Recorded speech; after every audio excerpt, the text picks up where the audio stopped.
Assalamualaikum warahmatullahi wabarakatuh. Jumpa lagi bersama saya Adi di channel Ngulik Sejarah.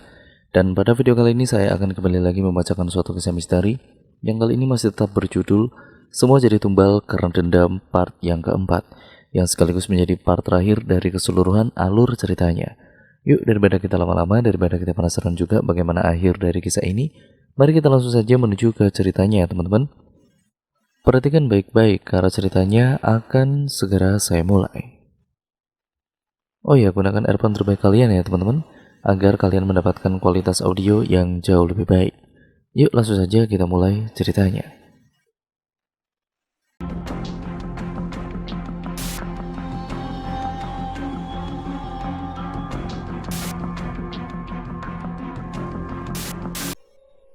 Kemudian, puk, sesuatu menepuk pundaknya dari belakang.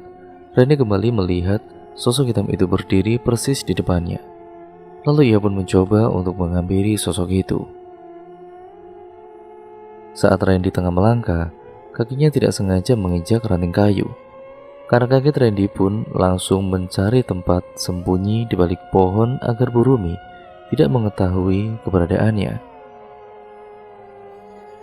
Terlihat Bu Rumi sedang berjalan keluar dari gubuk untuk mencari dari mana suara itu berasal.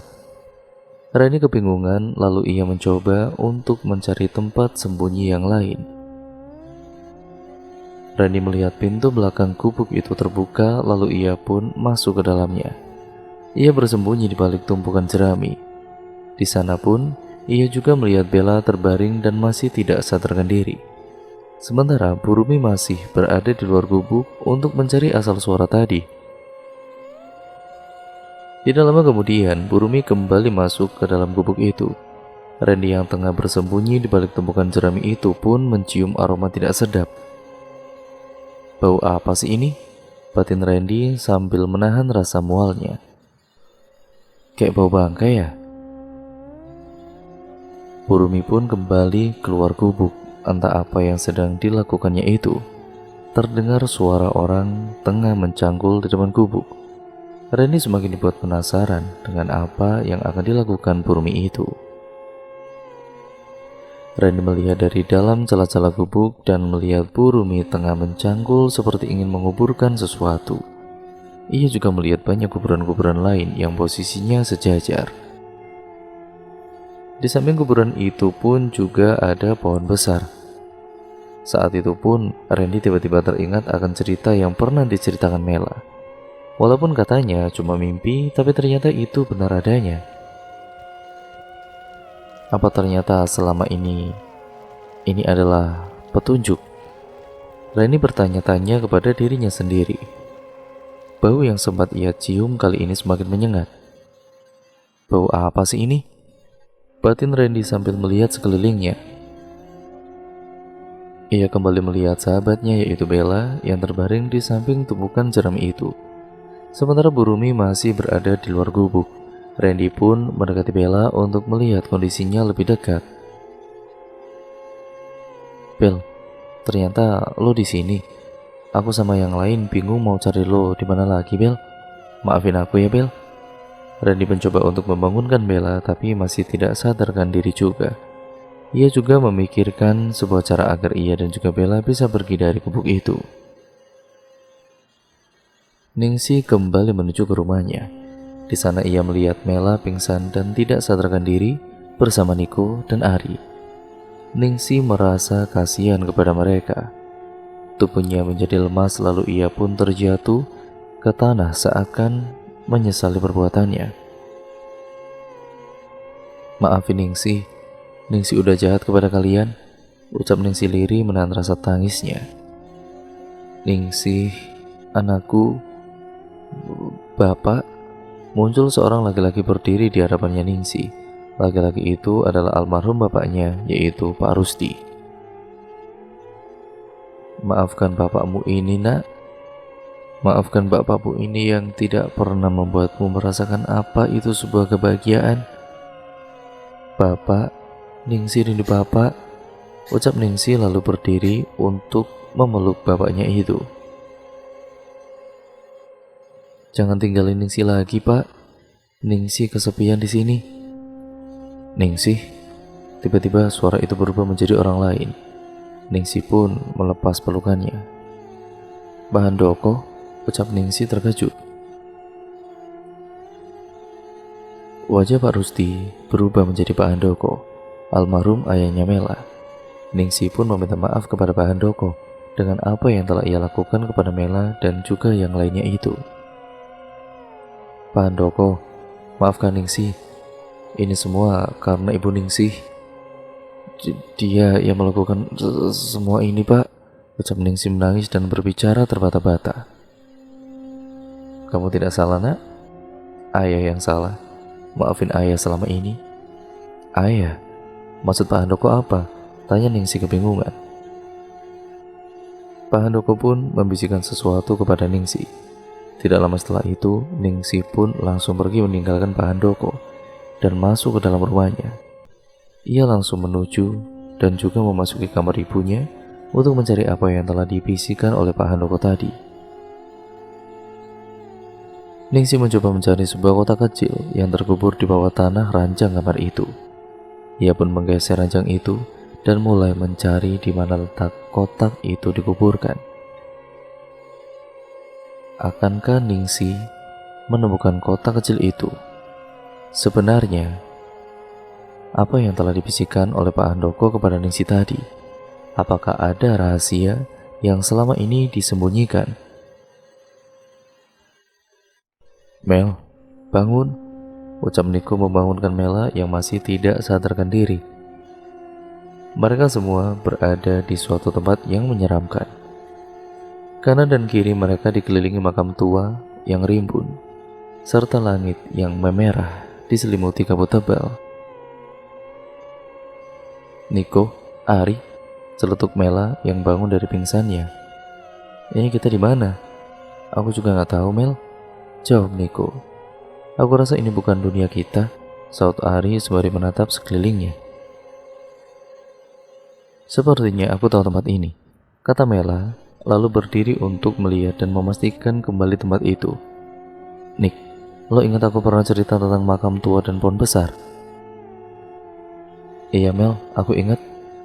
Jadi sekarang kita harus gimana, Mel? Apa kita akan terjebak di sini selamanya?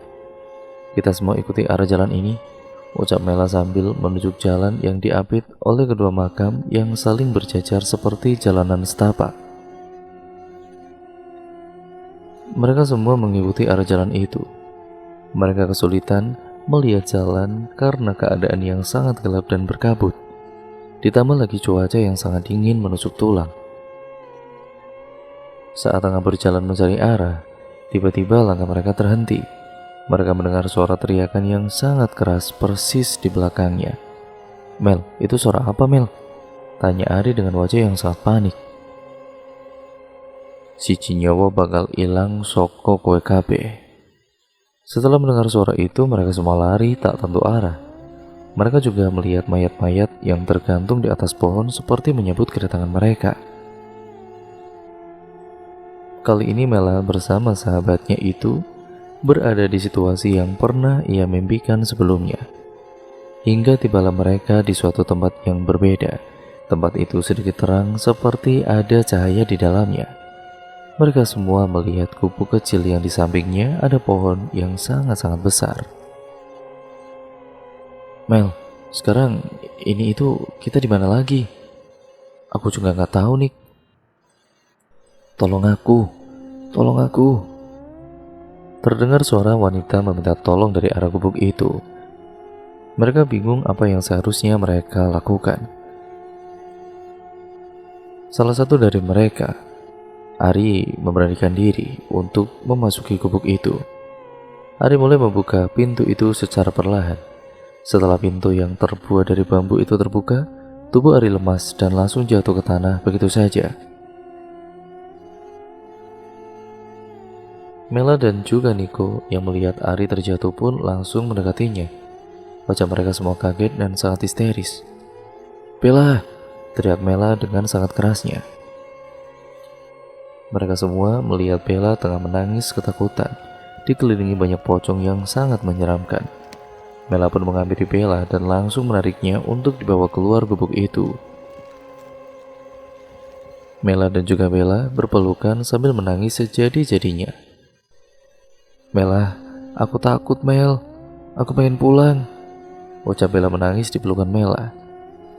"Iya, sekarang kita pulang ya, kita akan baik-baik aja kok."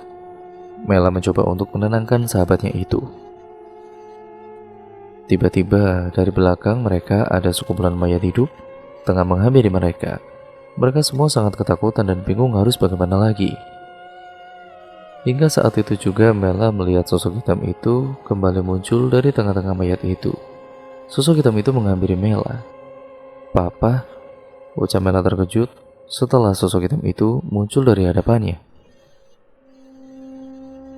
Mela pun berdiri dan menghampiri papanya itu.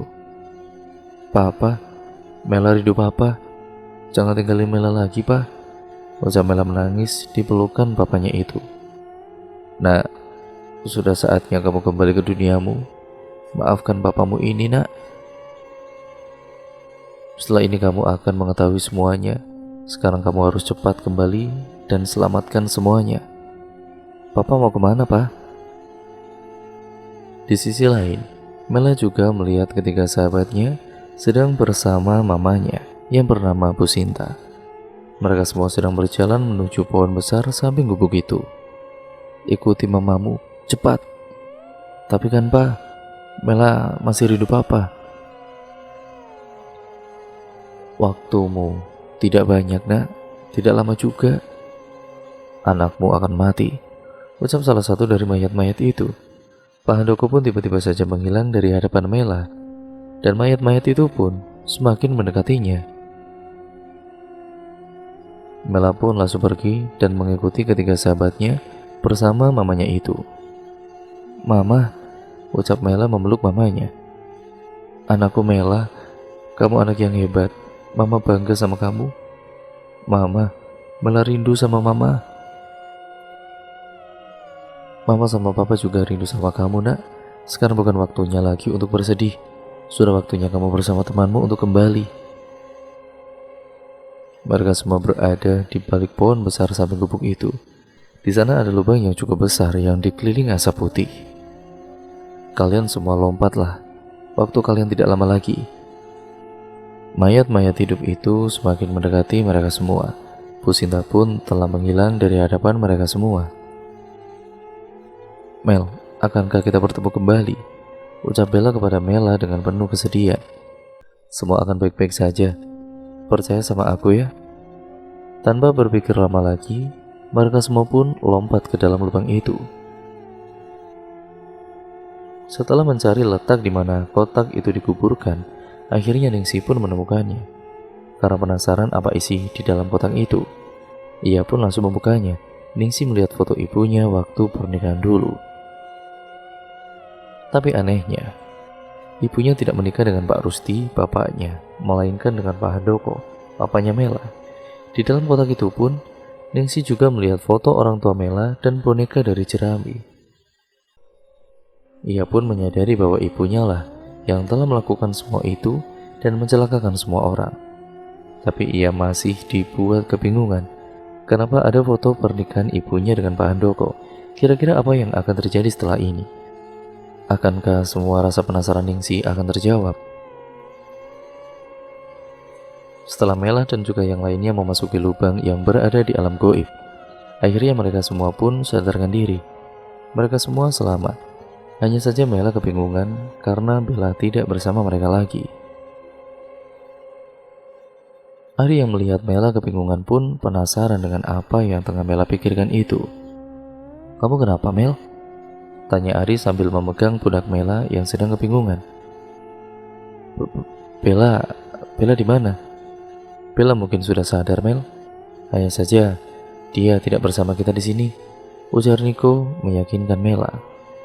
"Sekarang kita harus cari dia. Kasihan pasti dia ketakutan sekarang," ucap Mela mengajak mereka berdua. Tidak lama kemudian, Ningsi keluar dari rumahnya. Mela yang melihat Ningsi pun memanggilnya. "Ningsi, mau kemana kamu?" ucap Mela dengan nada tinggi. Lalu Mela pun menghampiri Ningsi dan menamparnya.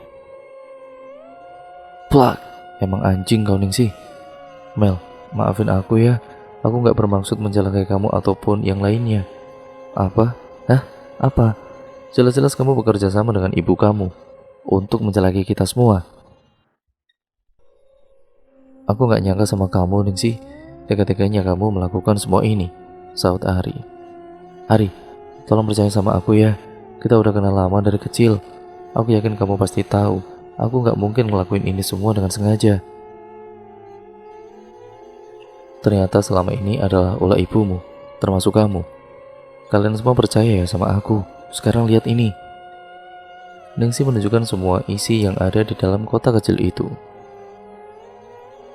Mela pun langsung merebut kotak kecil itu dan mulai melihat semua isi yang ada di dalamnya, termasuk foto orang tuanya dan juga foto pernikahan Burumi dengan papanya itu. Lalu Mela pun membanting kotak itu dan semua isi yang ada di dalamnya pun berjajaran. Ini maksudnya apa? Ningsih, tolong jelaskan ini sebenarnya. Kenapa? Ada apa?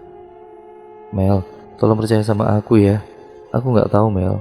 Aku baru tahu setelah membuka kotak ini. Alah, alasan. Emang kamu itu nggak bisa dipercaya.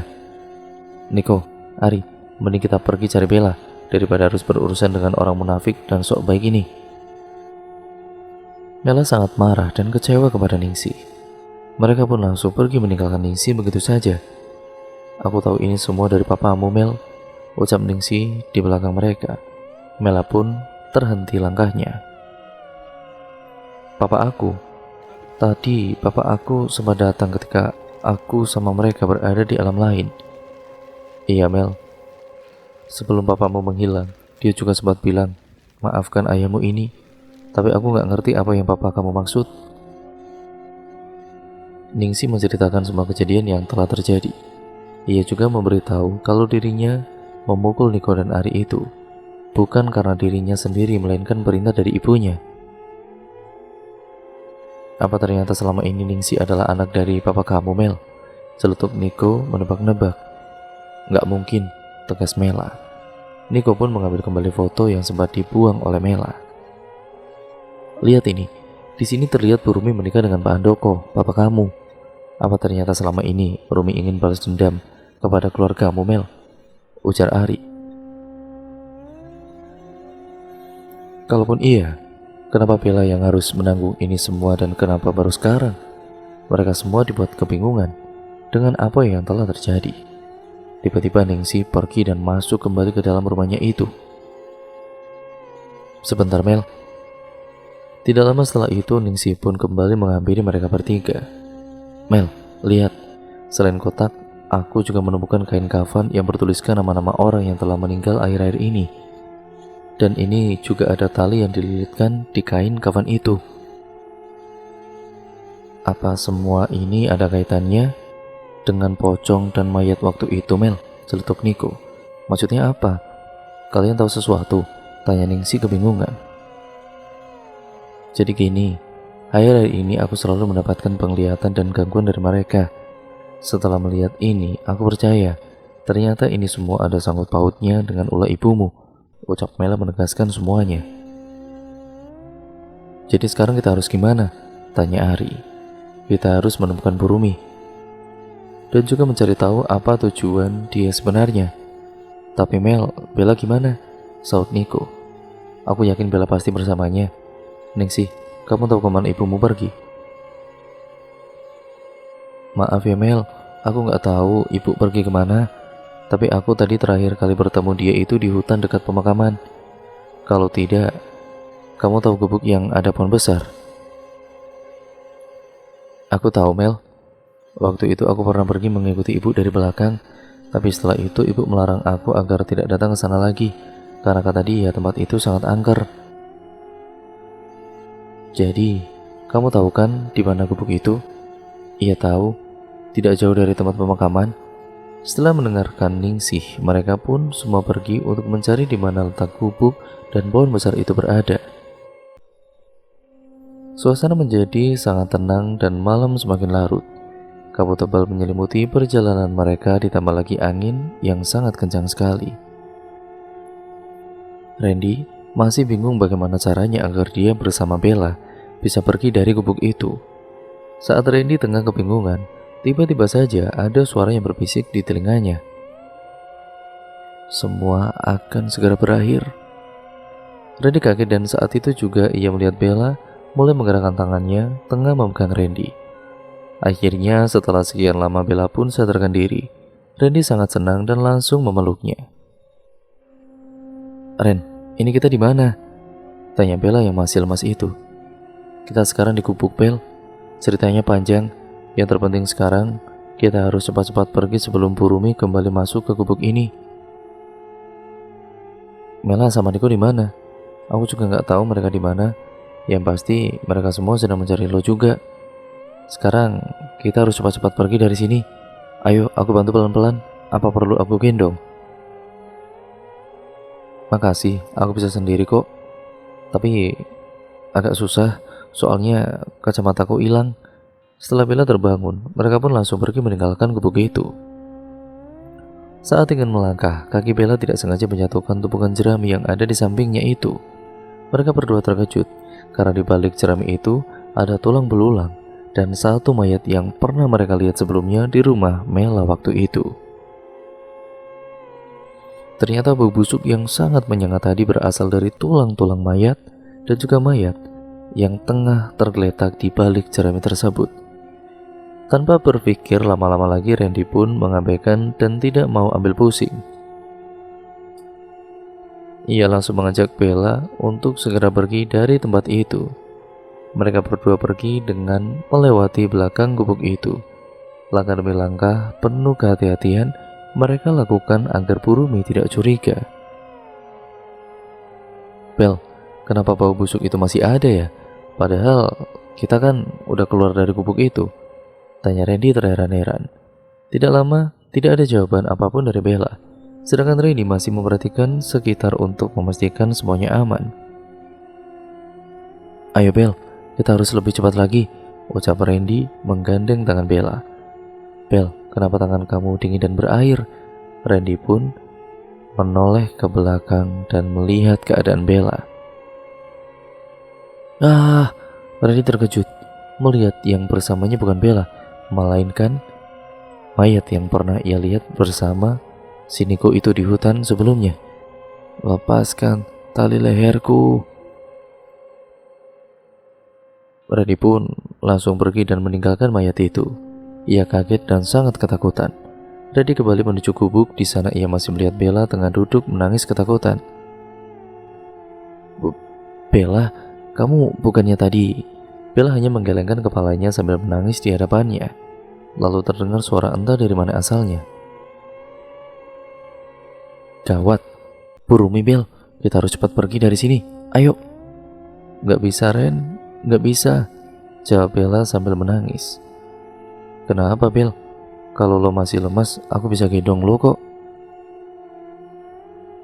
"Lihat di belakangmu," ucap Bella menunjuk sesuatu di belakang Randy. Randy selalu dibuat terkejut. Kali ini dia benar-benar sangat ketakutan. Mereka berdua dikelilingi pocong yang sangat menyeramkan. Kali ini mereka benar-benar tertangkap dan tidak tahu harus berbuat apa lagi selain pasrah dengan keadaan. Mela dan ketiga sahabatnya mulai memasuki area pemakaman. Di sana mereka kesulitan melihat karena keadaan yang sangat gelap. Tiba-tiba petir menyambar menandakan hujan akan segera turun. Saat cahaya kilat tengah menyambar, mereka melihat seseorang dari kejauhan tengah menunjukkan sebuah arah. Mela terus memperhatikan orang itu. "Papa," batin Mela. Mereka pun langsung mengikuti petunjuk arah dari orang itu. Mereka melihat cahaya dari kejauhan. Setelah berjalan mendekati cahaya itu, mereka pun melihat gubuk di sana. Ningsi juga melihat ibunya sedang mencangkul di depan gubuk itu dan ingin menghampirinya. "Ningsi, jangan," ucap Mela menarik tangan Ningsi. "Kita tunggu di sini dulu." Tidak lama setelah itu, Burumi pun kembali masuk ke dalam gubuk itu. Ia mulai membuka pintu itu dan melihat Randy dan Bella berada di dalamnya. Randy dan Bella terkejut melihat Burumi yang tiba-tiba saja masuk kembali ke gubuk itu. Purumi yang melihat mereka berdua pun diam, seolah-olah sudah mengetahui semuanya. Kenapa cuma satu yang datang?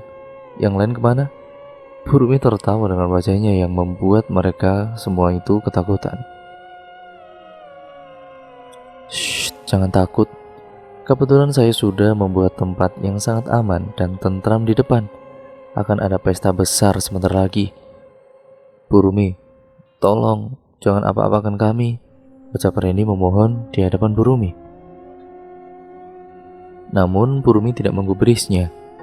Ia kemudian meletakkan cangkul itu dan mulai mengambil sesuatu benda yang tajam. Purumi mengambil celurit dan mengelusnya menggunakan jarinya yang kotor itu, lalu menghampiri Bella. Purumi mau apa? Jangan bu, ucap Bella memohon, lalu kepalanya dipukul menggunakan ujung celurit, terus rambutnya ditarik dan diseret ke depan luar gubuk.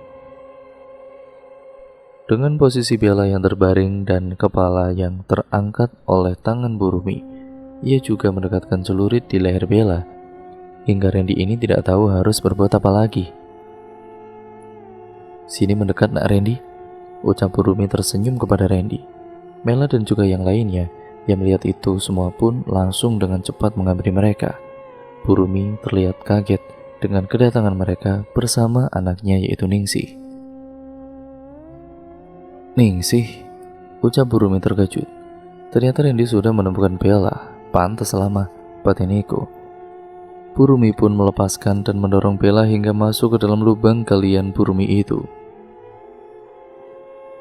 Nico yang melihat Bella terjatuh pun langsung menghampiri dan juga menolongnya. Purumi yang kaget mulai menghampiri Ningsih yang masih bersama Mela itu. Sedangkan Ari lari menghampiri Randy dan Nico yang sedang bersama Bella. Ibu, kenapa ibu melakukan ini semua? Ningsih menangis di hadapan ibunya. Ibu melakukan semua ini untuk kebaikan kamu nak, jawab Purumi memeluk Ningsih. Tapi kenapa harus mengorbankan banyak nyawa, Bu?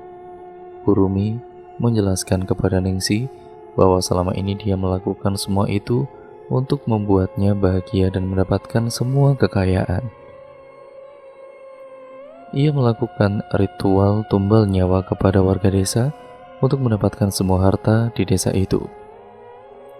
Tapi kenapa orang tua Mela yang harus menjadi tumbal juga? Mela menangis histeris di hadapan Purumi. Itu semua karena ulah papa kamu. Dia meninggalkan saya waktu Ningsih dilahirkan dan malah pergi bersama ibumu itu. Dalam keadaan susah saya membesarkan Ningsih sendiri tanpa ada rasa tanggung jawab dari Handoko itu, dan orang tuamu itu pantas mendapatkan semua ini. Mela dan juga Ningsih yang mendengar cerita Purumi itu pun sangat tidak percaya dengan apa yang baru saja dikatakannya. Jadi Ningsih adalah saudara kandung aku. Karena itulah saya melakukan semua ini untuk melenyapkan keluargamu itu. Bertahun-tahun sakit hati ini saya rasakan, akhirnya terbalaskan juga. Dan yang terakhir sekarang adalah kamu, yaitu Mela, tumbal terakhir dari keturunan Handoko. Setelah ini saya bersama Ningsih akan menjadi orang terkaya di desa ini. Purumi mendorong Ningsih yang ada di sampingnya hingga terjatuh, lalu mencekik Mela dengan melilitkan sebuah tali ke lehernya.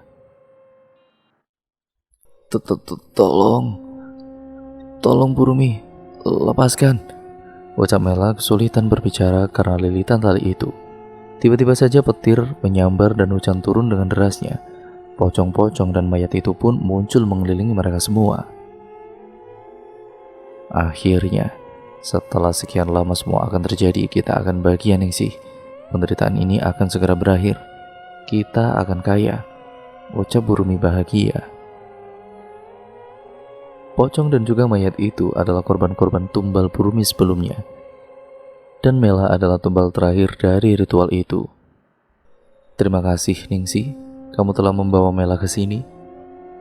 Tidak sia-sia ibu menyembunyikan Bella di sini sebagai pancingan. Mela kesulitan bernapas dan badannya mulai lemas. Ningsih yang melihat itu pun langsung mengambil celurit yang tergeletak di tanah. Sementara Ari, Niko, dan Bella, dan juga Randy, tubuhnya kaku tidak bisa digerakkan. Burumi menyeret Mela dengan tali yang terikat di lehernya ke dekat lubang yang sudah ia gali sebelumnya. Wajah Mela sangat pucat karena kesulitan bernapas. Ningsih, sekarang giliran kamu. Selesaikan penderitaan ini, nak. Bunuh Mela dengan celurit itu. Lalu kita lempar dan kubur dia ke dalam lubang ini. Perintah Burumi kepada Ningsih yang masih terdiam dari tadi. Ningsih pun mendekati mereka dan mulai mengangkat celurit itu. Semua penderitaan akan selesai kan, Bu? Iya, Ningsih. Keturunan Handoko akan menjadi tumbal desa terakhir. Handoko yang memulai semua ini, maka dialah yang harus mengakhirinya. Mela melihat Ningsih menatapnya dengan wajah yang sangat sedih. Hingga Ningsih pun teringat masa-masa ia dulu bersama sahabatnya itu. Masa di mana ia bermain dan bersenang-senang bersama Mela dan Ari. Semua penderitaan ini akan segera berakhir. Keturunan Handoko akan menjadi tumbal desa ini, ucap Ningsih lalu menusukkan celurit itu ke badannya sendiri. Ah, tidak! Teriak Burumi dengan histeris lalu melepaskan Mela dan terjatuh ke tanah. Burumi pun menangis lalu mendekati Ningsih dan memeluknya. Penderitaan ini telah berakhir, Bu. Keturunan Handoko telah menjadi tumbal terakhir desa ini. Mela berhak bahagia. Ningsih pamit bertemu ayah dan bapak ya, Bu. Ucap Ningsih terbata-bata sambil mengeluarkan darah dari mulutnya dan tubuhnya itu. Burumi menangis sejadi-jadinya. Ia tidak mengira bahwa Ningsih akan melakukan semua itu. Pocong-pocong dan mayat yang ada di sekeliling mereka pun terbakar mengeluarkan asap, lalu asap itu masuk ke dalam makam-makam yang ada di samping mereka. Terkutuk kalian semua, teriak Burumi.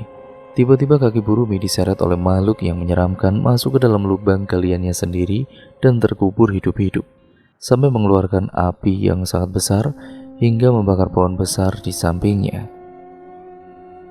Mela dan juga sahabatnya selamat, hanya saja nasib malang menimpa Ningsih. Mela pun langsung menghampiri Ningsih yang tengah bersimbah darah itu. Ningsih, kamu kuat, tolong bertahan ya, ucap Mela menangis tersadu-sadu. Mela, maafkan aku dan juga ibuku ya. Kamu berhak bahagia. Aku pamit ya, Mel. Aku mau bertemu sama ayah di surga. Aku sayang sama kamu. Nyawa Ningsih tidak dapat diselamatkan. Ia pun meninggalkan mereka untuk selama-lamanya, dan semua penderitaan itu pun telah berakhir. Beberapa bulan kemudian. Iya, halo Ri, ada apa? Mela, kamu di mana? Aku di rumah, baru aja pulang kerja. Kenapa, Ar? Aku mau ngundang kamu sama sahabat kamu untuk datang ke desa kita yang dulu. Besok akan ada syukuran di balai desa, jangan lupa datang ya. Serius? Oke, aku usahain datang ya. Keesokan harinya Mela bersama yang lainnya pun telah sampai di desa itu. Mereka semua nampak bahagia melihat suasana desa yang mulai ramai. Mereka menghadiri acara syukuran yang bertempat di balai desa yang baru. Balai desa itu berada di samping rumah Ningsih yang sebelumnya adalah lahan kosong yang pernah digunakan untuk memarkirkan mobilnya dulu. Ar, kenapa kamu dan keluarga kamu memilih untuk kembali ke desa ini? Desa ini adalah desa kita semua, Mel. Jadi dimanapun aku pergi, disinilah aku kembali. Kamu pun juga bisa kembali lagi ke sini kapanpun kamu mau, jawab Ari senyum sumringah. Tuh, rumah kamu aja masih ada. Apa mau buat aku aja? Akhirnya desa itu kembali seperti dulu lagi.